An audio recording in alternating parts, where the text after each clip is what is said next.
Hello, everybody, and welcome to A Quart of Books and Booze, Milk and Cookies edition. I am Skyler, and with me today is Jessica and Amanda and Aspen, again for our third episode. How's it going, guys? Good.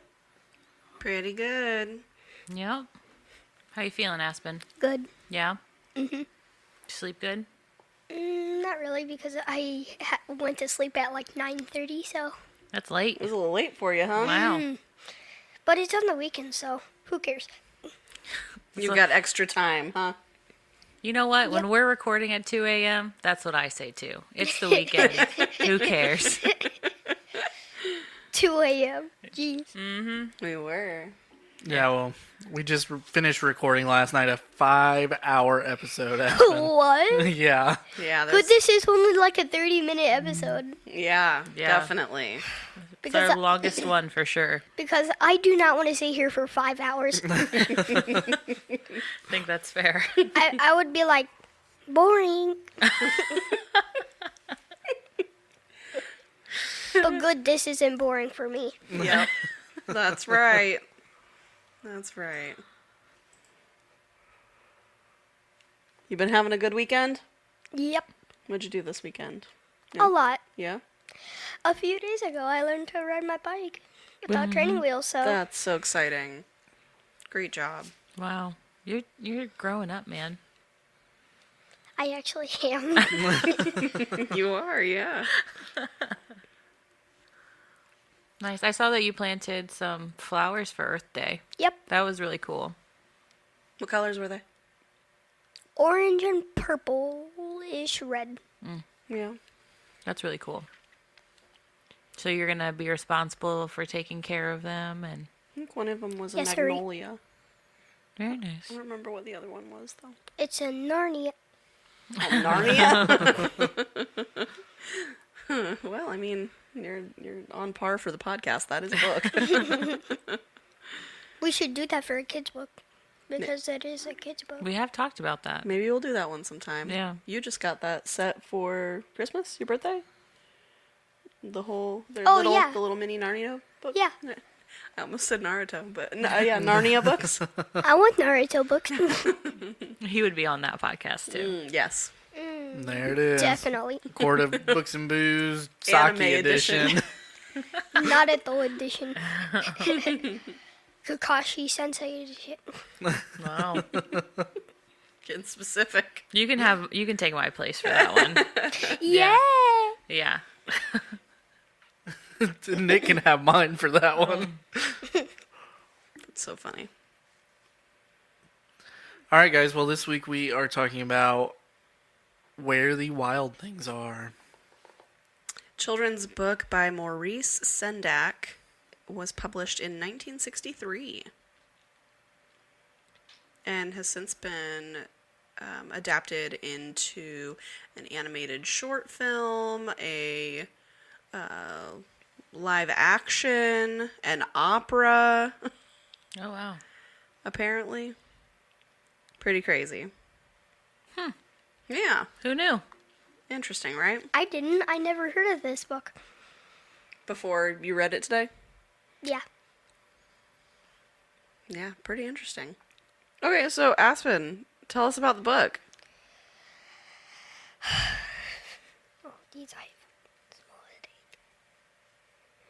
So, basically, there's a kitten that turns wild or something. Turns wild, and then his room keeps going into a forest. Pretty much. You're along the right track, yeah. So there's a boy, and his name is Max. Mhm. And he is a crazy boy who likes to play pretend, huh? Mhm. And so he puts on his costume, his outfit. yeah, And what's it look like? It's like a monster. yeah. Yeah. And his mom calls him for dinner, and he yells something at her. Max says, "I will eat you." He yells Yeah. that at his mom. Mhm. And then she's like, well, you can go to bed without dinner then. Mhm. And then he starts, I think, Imagining yeah. everything. I think it's a big book about imagination and playing by yourself and all that. Mhm. So what's he do? So he imagines like his bedroom's turning into a forest, and then he imagines like monsters. For basic. The wild things. Mhm. Yeah. Wild creatures. So he imagines getting in a boat and sailing away from his island bedroom. Or from his bedroom, and then coming across an island where all the wild things are. Yep. And what's he do when he gets there? He becomes king of the monsters, Yeah. of wild things. Yeah. So they've got like these big yellow eyes and big teeth and crazy hair and claws and all that, and he acts bigger and badder and tougher, right? And then becomes the king of the wild things. Yep. It's about it. Yeah. And then what?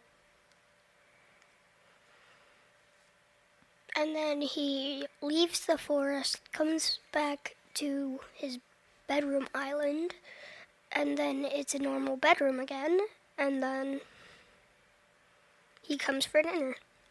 He gets back just in time for dinner when he takes his costume off and dinner's still warm. Well, he doesn't take his costume off. Oh, okay.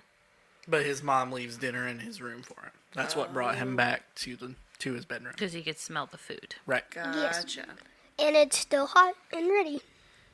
So he was just pretending for that short time. Yep. So it's just kind of a book showing a kid's imagination. That's pretty cool. How you said you didn't really look at the illustrations, and I couldn't find our standalone copy. I know we have one because I know I read it to Sora. What did you guys think of the illustrations? But I took like a sneak peek at the pictures, but not for like 10 to 20 seconds. I took it for like 2-3 seconds, and then You just glanced at the pictures Yeah. as you were reading the story.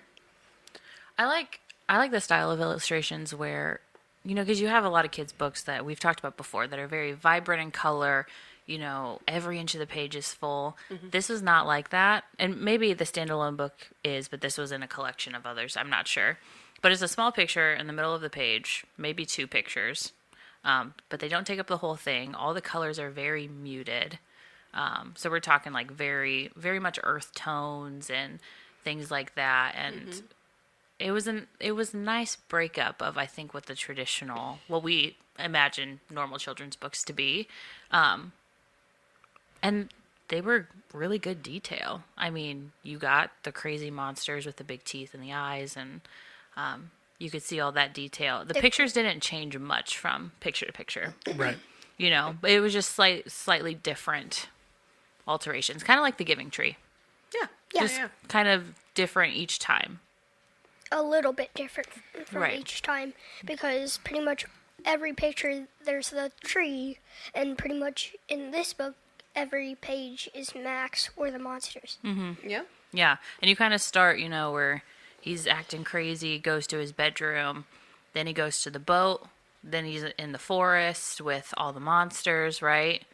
And then it goes from being with all the monsters with all these characters to then back to the boat, to then back to the bedroom. Right? So we kind of like start small and go really big, and then we get right back to the beginning, right? Yeah. That's kind of like the Giving Tree, but it's not really going from the bottom to the top, then bottom again. It kind of stays at the top, then goes back to the bottom a little. Yeah. I think this book would be good for kids that really just, like, a lot of what you say is, like, in one ear, out the other. They're not really paying attention so much to the story as they are just wanting to, like, look at the pictures, if you're laying there reading a book to them. So, like, it's good because there are a lot of little details in there in a normal color spectrum that, like you mentioned, it's a lot more muted, which, daily life in general is realistically generally more muted. Right. Right. So, So I think it's good for those that would just want to like sit and look at the pictures, and you're reading along, but they're very just short little bits that you're reading. I mean, it's the words are very brief, pretty much, for the whole story. It's not a whole lot of words. Right. I think there's more detail to the pictures than there is the wording. Yeah. Well, So- and I think along with that sense that even if you're reading along and your child is looking at the pictures and that's all they're looking at, you can still tell what the story is about just by looking at the pictures. Yeah. It's not hard to put those pieces together based on what you're looking at. Well, and especially if they aren't paying a whole lot of attention, they're going to get the gist of what you're saying in the few words you're saying. Right. Right. So, I think it's cute. Yeah. I like it. It was another one of those childhood staples for me when I was like, I don't know, 6 or so. Yeah. I've heard of the story. I don't remember ever reading it. Yeah. So, Me neither, but I might have. Yeah, I think maybe you had, but it might have been early enough in your life that you don't remember it at this point. I Yeah. think maybe when you were like a toddler, we probably read through it once or twice. Maybe when I was like 5, because I feel like I haven't read it when I was 6 Oh, okay. or 7. yeah. Yeah, I'm thinking like 3. But either way. I'm thinking 5. Okay. 5 or 4. Sounds about right. I didn't read this book that long ago for the first time. I mean, it's always been like since the movie came out in the early 2010s. Probably. It's one of those books I've always kind of like, oh, I should read that, but I just never did until after Sora was born. Yeah. It's a good book. I like it. Yeah. It's really cute. I enjoyed it. Quick, easy read. Yeah. Definitely. Only like about 5 to 6 pages. So Yep, pretty short too. it's like the big book of like 5 to 6 minutes stories. Yeah. Like I have a Star Wars edition one Yeah. that me and Daddy used 5-minute stories. Yep. that I used to read. My mom said once to read 3 stories. Oh yeah, of it. we read a few in there. Well, do you have any other things you want to say about where the wild things are?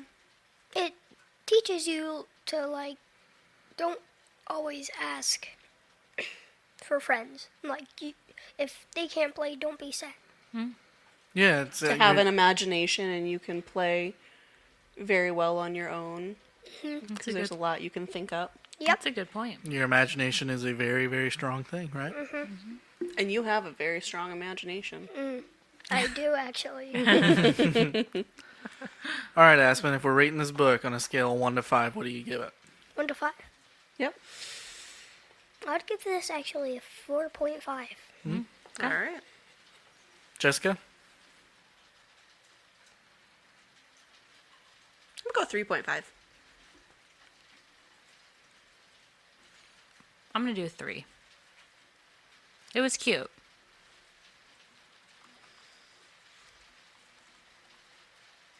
I'm going to go 4. I like this book. I think it's fun.